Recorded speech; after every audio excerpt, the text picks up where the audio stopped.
Past దేంట్లో రాయాలి? Past perfect లో రాయాలి. క్లియర్ మా? ఇది సింపుల్ పాస్ట్ అనేది ఎలా గుర్తుపెట్టుకోవాలి? ఇన్వర్టెడ్ కామర్స్ లో మ్యాటర్. ఇన్వర్టెడ్ కామర్స్ లో మ్యాటర్ సబ్జెక్ట్ పక్కన వెర్బ్ లో ఉన్న సెకండ్ ఫార్మ్ కనుక ఉంటే, ఇన్వర్టెడ్ కామర్స్ లో మ్యాటర్ సబ్జెక్ట్ పక్కన వెర్బ్ లో ఉన్న సెకండ్ ఫార్మ్ లో కనుక మీకు కనిపిస్తే దాన్ని ఏమంటారు? Simple past. మనకి ఇప్పుడు సింపుల్ పాస్ట్ మనకి తెలిసిపోయింది. When simple past is according to direct speech rule, simple past changes into past perfect. Simple past changes into past perfect. So మనం ఈ విధిత సెట్ యాజ్ ఇట్ ఇస్ అలా రాద్దాము.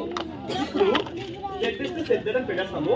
తర్వాత ఇప్పుడు ఈ అన్నీ అలాగే రాస్తాము. ఇక్కడ సింపుల్ పాస్ట్ రాయకూడదు, మనం పాస్ట్ పర్ఫెక్ట్ రాయాలి. పాస్ట్ పర్ఫెక్ట్ ప్లస్ స్ట్రక్చర్ ఏంటి? Subject plus had BC plus object. మనం అనన్య సబ్జెక్ట్ రాస్తాం. తర్వాత సింపుల్ పాస్ట్ ఉన్నట్టుగా టుప్ ఇస్తాను రాయకూడదు. టుప్ పాస్ట్ అని మనం రాయకూడదు. ఈ సబ్జెక్ట్ ప్లస్ వీటి ప్లస్ ఆబ్జెక్ట్ అనిపిస్తుంది కదమ్మా, అక్కడ మనం ఇది సింపుల్ పాస్ట్ అవుతుంది. ఈ సింపుల్ పాస్ట్ ని మనం ట్రాన్స్ఫర్ ఇంటూ పాస్ట్ పర్ఫెక్ట్ చేయాలి. పాస్ట్ పర్ఫెక్ట్ చేయాలి స్ట్రక్చర్ ఏంటి? Subject plus had plus object. అందుకే అనన్య పక్కన హ్యాడ్ V3 అంటే టేకెన్, టుప్ అంటే V2. మనం V3 రాయాలి. Taken past. ఈ విధంగా మనం డైరెక్ట్ స్పీచ్ అనేది మార్చాలి. సింపుల్ పాస్ట్ ఇస్తే పాస్ట్ పర్ఫెక్ట్ లో రాయాలి. ఇందులో మనం అలాగే రాస్తాము. సబ్జెక్ట్ పాస్ట్ వీడియో కనిపించే సింపుల్ పాస్ట్ మనం అలాగే ఇండైరెక్ట్ స్పీచ్ లో విత్ ద సెంటెన్స్ పెట్టాము. ఈ అనన్య పాస్ట్ సింపుల్ పాస్ట్ లో ఉంది. దీన్ని మనం అనన్య హ్యాడ్ టేకెన్ పాస్ట్ అని పాస్ట్ పర్ఫెక్ట్ మార్చాలి. ఈ విధంగా మార్చితే మనకి సింపుల్ పాస్ట్ పాస్ట్ పర్ఫెక్ట్ ఈ విధంగా మనం మార్చాలి. Simple past subject plus video plus object కదమ్మా. Now this sentence, this direct speech changes into past perfect. Change.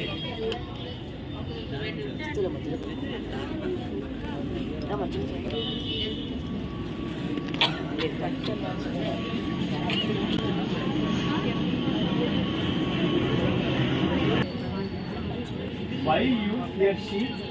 Here I pronoun there no?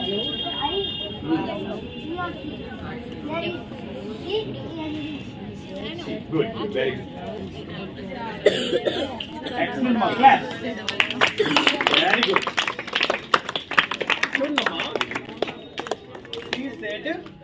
She said, alage rasaadu.